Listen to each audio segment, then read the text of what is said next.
concept of Yatharth Siddhant signifies that it deactivates the temporary and complex intellect, allowing one to become impartial, to understand oneself, and to encounter one's true and eternal nature.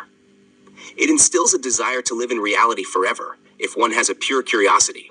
This life and time are invaluable solely for understanding oneself and meeting oneself. Every person is capable, skillful, empowered, and supreme. There is no need for another's help, intervention, orders, or guidance. For others, besides oneself, are often driven by selfish tendencies, regardless of who they are. To understand oneself, a single moment is enough, while according to my principles, no other can make someone understand even with ages or eras. My perspective has been considered the highest among all the religions, creeds, and organizations of the world, evaluated by thoughtful, discerning philosophers and scientists through logic and facts. According to them, no human being has yet been able to provide such a pure, simple, and direct interpretation of billions of words written by me, based on glimpses of natural divine light, since the existence of humankind. I myself do not believe this.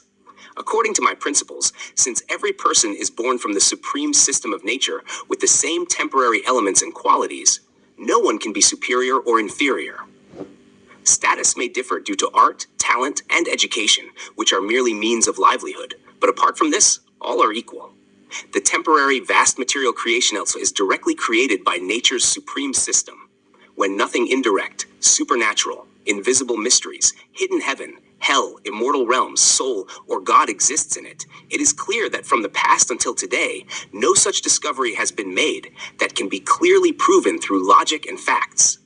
It is evident that despite being wise through temporary complex intellect, people have been confused by complexities and have become victims of some cunning and crafty people.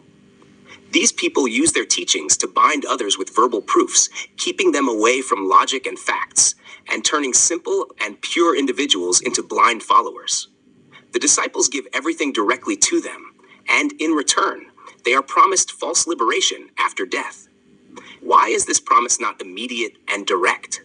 Because no one can die while being alive, nor can a deceased person return. This is the reason why people are exploited throughout their lives, turning them into bonded laborers, extracting wealth to build empires worth billions, and deceiving them with the illusions of fame, prestige, glory, wealth, and false dominion. If someone dares to argue, they are accused of violating the Guru's words in front of the entire congregation and are expelled, preventing anyone else from thinking critically. They are lured with promises of divine rewards, heaven, and immortality, while being intimidated with the fear of hell and offending the Guru's words. There is no liberation without a guru is widely known. If one guru fails, 1,000 stand ready is a popular saying. Blind followers exist who accept anything, just keep them occupied. Numerous ceremonies are held so that no one can think outside this system. It is a grand deception, fraud, web, and conspiracy, rooted in tradition, rules, and customs, continuing since ancient times, with no substance in it. True reality is understanding whatever is happening without interference, a state where one deactivates their temporary complex intellect, becomes impartial, understands oneself, and encounters their eternal nature, escape living in reality forever. In the definition of the temporary intellect, love is merely a word used for self-interest.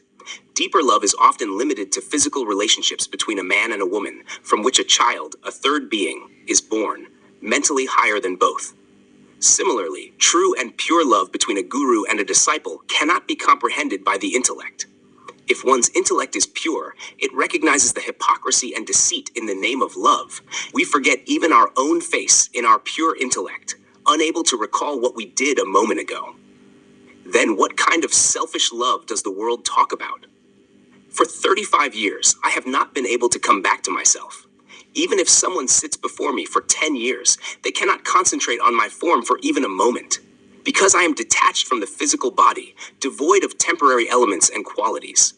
Anyone who listens to millions of my words cannot retain even a single word in their memory, because the words that leave my mouth are devoid of the ether element.